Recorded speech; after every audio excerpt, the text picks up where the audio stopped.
나는 결혼식 날 사돈들 앞에서 웃고 있었지만 속으로는 이미 한 가지를 다짐하고 있었다. 우리 딸의 가정이 흔들리지 않게 내가 뒤에서 중심을 잡아야 한다는 다짐이었다. 젊은 사람들은 속도가 빠르고 마음이 뜨거워서 잘 굴러가다가도 사소한 말 한마디로 금이 간다.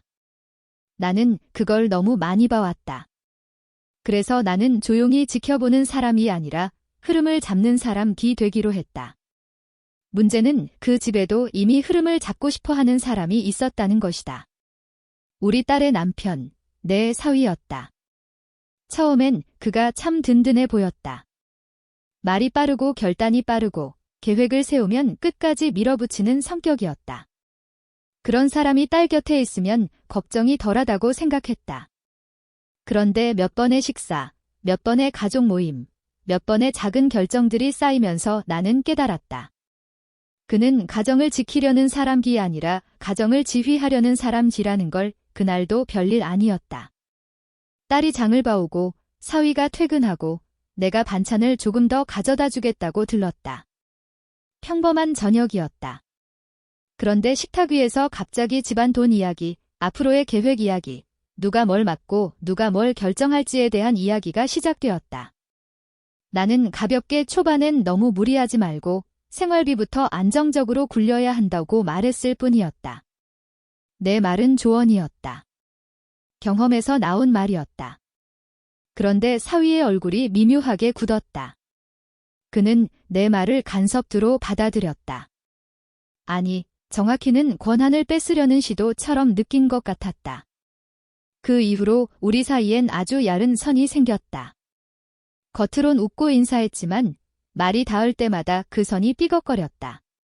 내가 딸에게 요즘 표정이 피곤해 보인다라고 하면 그는 옆에서 일이 많아서 그렇다고 단정하듯 말했고 내가 주말엔 쉬어야지라고 하면 그는 주말에 처리할 일이 있다고 바로 끊었다. 나는 속으로 불편함이 올라왔지만 더는 보여주지 않았다. 나는 나이가 들수록 배운 게 있다. 크게 싸우는 사람은 대개 늦게 후회한다. 대신 나는 기록하듯 관찰했다. 그의 말투, 그의 결정 방식, 딸이 그 결정을 받아들이는 얼굴. 결정적인 순간은 딸이 나에게 아주 조용히 털어놓은 한마디에서 시작되었다. 딸은 부엌에서 설거지를 하다가 물소리 사이로 거의 들리지 않을 만큼 작은 목소리로 말했다. 요즘 집이 내 집 같지 않다고. 나는 그 말이 얼마나 무거운지 알았다. 결혼은 두 사람이 함께 짓는 집인데 그 집에서 한 사람이 자기 자리를 잃었다면 이미 균열이 시작된 것이다. 그날 밤 집으로 돌아오는 길에 나는 생각했다. 내가 중심을 잡지 않으면 딸은 자기 목소리를 점점 잃을 것이다. 하지만 내가 나서면 사위는 내 존재를 권력으로 인식할 것이다. 그리고 그는 그 권력과 싸우려 들 것이다. 결국 이건 단순한 고부 갈등 같은 게 아니었다. 이건 리더 자리를 두고 벌어지는 조용한 전쟁이었다. 나는 그 전쟁의 방식이 필요했다. 소리 지르지 않고 눈물 보이지 않고 하지만 확실히 흐름을 바꾸는 방식. 먼저 나는 한 발 물러서는 척했다. 연락을 줄이고 방문을 줄이고 딸에게도 조용히 시간을 주는 척했다. 사람들은 내 성격을 알기에 어머님이 변하셨네라고 생각했을 것이다. 사위도 아마 속으로 안도했을 것이다. 이제 자기 집안의 지휘권이 완전히 자기에게 왔다고. 그가 그렇게 믿게 만드는 건 어려운 일이 아니었다. 그리고 그 틈에 나는 딸의 마음부터 다시 세웠다. 나는 딸에게 무언가를 강요하지 않았다. 대신 딸이 스스로 말하게 만들었다. 요즘 무엇이 불편한지, 무엇이 무서운지, 어떤 순간에 숨이 막히는지. 나는 듣기만 했다. 듣다가 가끔 아주 짧게, 아주 단단하게 말해주었다. 결혼은 참는 대회가 아니라고. 가정은 회사가 아니라고. 누군가 한 명만 결정을 내리면 다른 한 명은 결국 직원이 된다고. 그 말을 들을 때마다 딸의 눈빛이 조금씩 달라졌다. 흐릿하던 눈동자에 다시 선이 생겼다. 그러자 이상한 일이 생겼다. 딸이 집에서 아주 작은 선택을 스스로 하기 시작했다. 주말 약속을 먼저 정하고 돈을 쓰기 전에 상의하자고 말하고 가족 모임에 대한 일정도 딸이 직접 잡았다. 아주 작은 변화였다. 하지만 집안의 공기는 바뀌었다. 사위는 그걸 바로 느꼈다. 자신이 세운 질서가 흔들리고 있다는 것을. 그때부터 사위의 태도는 더 선명해졌다. 그는 정면으로 나에게 불만을 말하진 않았다. 대신 딸을 통해 나를 밀어냈다. 내 반찬이 부담스럽다. 방문이 피곤하다. 어머님 말씀 때문에 스트레스를 받는다. 그런 식의 말들이 딸의 입을 빌려 흘러나왔다. 딸은 그 말을 하면서도 표정이 편치 않았다. 나는 그게 딸의 마음이 아니라 사위의 전략이라는 걸 알았다. 가족 안에서 싸움은 종종 이렇게 시작된다. 직접 때리지 않고 사람을 통해 때린다. 나는 분노보다 먼저 차가운 확신이 들었다. 그는 이 집에서 승리를 원하고 있었다. 관계의 평화가 아니라 주도권의 완전한 확보를. 나는 선택해야 했다. 정말로 딸을 지키려면 나는 단순한 조언자가 아니라 구조를 바꾸는 사람이 되어야 한다. 그렇다고 무작정 들이받으면 딸이 중간에서 찢어질 것이다.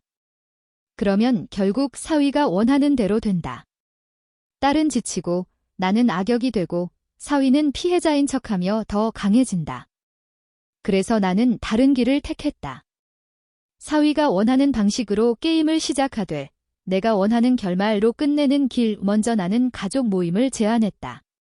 큰 소리 나는 회의가 아니라 명목상으로는 연말에 한 번 다 같이 식사하자는 평범한 자리였다. 하지만 내 안에서는 계산이 다 끝나 있었다. 그 자리에서 나는 절대 그를 몰아붙이지 않을 것이다. 대신 그가 스스로 자신의 얼굴을 드러내게 만들 것이다. 사람은 긴장을 오래 숨기지 못한다. 특히 리더가 되고 싶은 사람은 더 그렇다. 그들은 결국 권위를 증명하고 싶어 한다. 누군가 앞에서 자신이 중심이라는 걸 확인받고 싶어 한다. 모임 전날 딸이 내게 전화를 했다.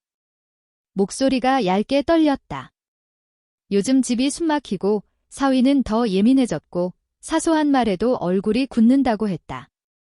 그리고 마지막에 딸은 아주 조용히 말했다. 엄마, 내일 엄마가 어떤 말을 하든 싸움이 날 것 같아 무서워. 그 말을 듣는 순간 나는 알았다. 이미 싸움은 시작되었다. 내일은 단지 그 싸움의 형태가 정해지는 날일 뿐이다. 내가 약해지면 딸은 더 작아질 것이다. 내가 너무 강하면 딸은 부서질 것이다. 나는 딸이 부서지지 않게 사위의 리더 놀이를 끝내야 했다. 나는 전화를 끊고 한참 동안 부엌불도 켜지 않은 채 앉아 있었다. 손끝이 차가워졌다. 그리고 아주 천천히 숨을 들이마셨다. 내일 나는 웃을 것이다. 조용히.